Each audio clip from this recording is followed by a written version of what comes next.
महाराज जी, ईश्वर का स्वरूप क्या है? वो साकार है या निराकार? वो पहली बात सृष्टि से तो अलग है या सृष्टि ही ईश्वर है? अनिर्वचनीय स्वरूपम, पहला उत्तर है अनिर्वचनीय स्वरूपम। राम अतर्क बुद्धि मन वाणी, मत हमारे या सुनो भवानी।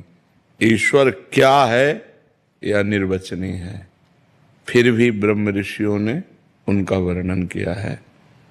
वो सच्चिदानंद रूपाय, वो सत चित आनंद रूप है। फिर आगे कहा विश्वोत्पत्त्यादि हेतवे, वही विश्व के उत्पन्न करने का हेतु है।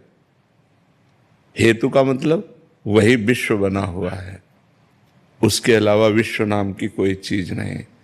मत्ता परतरम नान्यत किंचिदस्ति धनंजय, हे अर्जुन मेरे सिवा कोई कुछ है ही नहीं, किंचन मात्र कुछ नहीं। वेद कहता सर्वम खलविदम ब्रह्म, नेह नानास्ति किंचन, ब्रह्म के सिवा किंचन मात्र कुछ नहीं है। उपनिषद कहता ईशावास्यमिदम सर्वम यत् किंचे जगत्याम जगत, ईश्वर के सिवा किंचन मात्र जगत में और कुछ नहीं है। वो वाणी प्राकृतिक है, बुद्धि प्राकृतिक है और वो अप्राकृतिक चिदानंद है। वाणी सीमित है, वो असीम है। बुद्धि एक देशी है, वो अनंत है।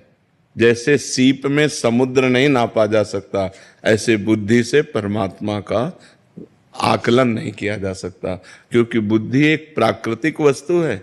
वाणी एक इंद्रिय, वाक इंद्रिय है, ये प्राकृतिक है और वो अप्राकृतिक चिदानंदमय है।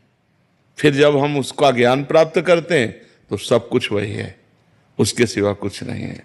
वही प्राकृतिक है, वही अप्राकृतिक है। जैसे शास्त्रों में वर्णन आया है, अष्टधा प्रकृति से ही संपूर्ण सृष्टि प्रकट हुई है। पृथ्वी, जल, वायु, अग्नि, आकाश, ये पंच महाभूत, मन बुद्धि और अहंकार, ये तीन। तो पांच तीन आठ, अष्टधा प्रकृति और भगवान का अंश जीवात्मा, इसी से संपूर्ण।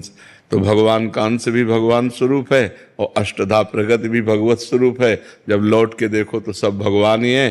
पर जब हमें जानना होता है तो दो पद्धतियां स्वीकार करते हैं, एक है और एक नहीं है। उपनिषदों में, शास्त्रों में वर्णन आया, जैसे ब्रह्म सत्यम जगन मिथ्या, ये सिद्धांत से चलते हैं। और जब पहुंच जाते हैं तो वहां से देखते हैं तो सर्वम खलमिदम ब्रह्म, कुछ मिथ्या नहीं, सब वही परमात्मा बना हुआ है, दूसरा कोई नहीं। समझ में आ रही बात आपको जी?